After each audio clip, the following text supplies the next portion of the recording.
Et si après le streetwear et le vintage, c'était la culture internet qui dominait le monde de la mode? Bonjour à tous, ici Tazio pour l'émission Culture Internet. Aujourd'hui, je vous parle de comment les esthétiques et les tendances liées au numérique vont petit à petit se faire une place dans nos penderies.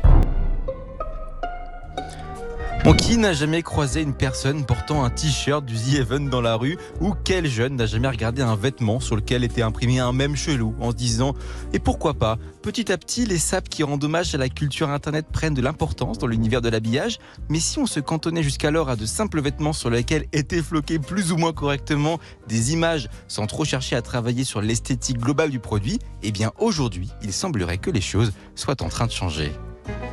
De plus en plus de marques indépendantes émergent sur les réseaux et s'inspirent des esthétiques liées au numérique pour proposer des habits qui font référence à la culture internet, tout en étant de vrais produits de mode.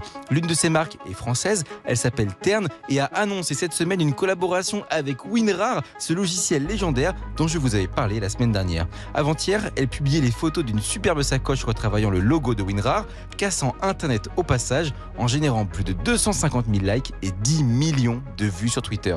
J'ai alors eu l'idée de contacter Flub, le créateur de Tern, pour lui demander de m'en dire plus sur l'engouement autour de ses collections. Je crois fort que créer des vêtements qui ont du sens et qui parlent d'une culture qui me tient à cœur, rassemble les gens et que c'est vraiment un moyen de s'identifier entre nous. Moi, je porte dans la rue la veste WinRAR là. Je sais que je suis un puant et j'adore ça. J'adore ça. Je marche dans la rue, je suis en mode putain, là je suis moi mais à fond. Et je pense que y a des gens juste ça fait plaisir d'acheter des vêtements d'un monde qui leur parle. Et d'autres, ça va être même truc d'identifier à une culture, une communauté à fond, à fond. Et je pense que ça nous manquait même un peu dans notre petite culture geek. J'avoue que personnellement, je rêverais d'avoir des t-shirts du The Even qui me mettent un poil plus en valeur. Mais il ne faut pas oublier que la mode, ça reste un métier avec de vraies expertises. Et justement, Flub a eu l'occasion de travailler sur d'autres marques de vêtements plus traditionnelles. Alors, une question me taraude l'esprit. Est-ce que les processus créatifs sont vraiment différents pour une marque qui veut rendre hommage à la culture Internet ? Quand tu travailles avec des références culturelles aussi fortes et que je respecte autant que celles d'Internet, il faut faire attention à comment tu les emploies.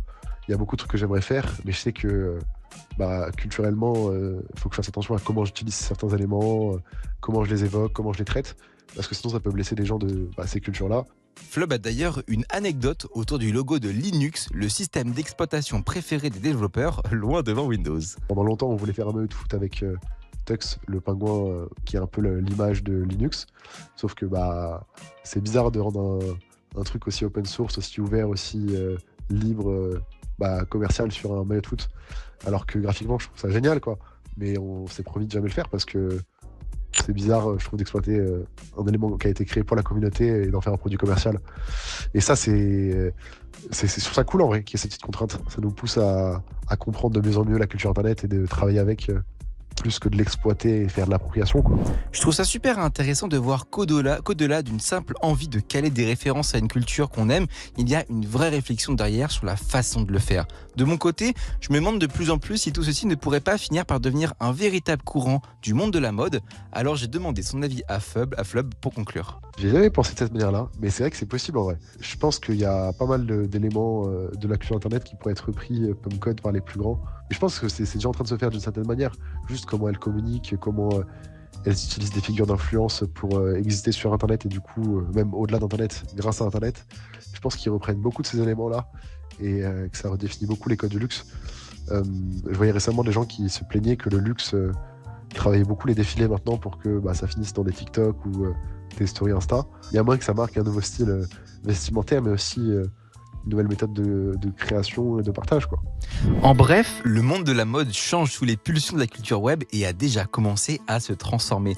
Reste à savoir si vous ferez vous aussi emporté par ce nouveau courant, et je crois qu'on va se donner rendez-vous ce vendredi le 4 octobre à l'occasion de la sortie de la collaboration Tern X WinRAR pour s'y plonger définitivement.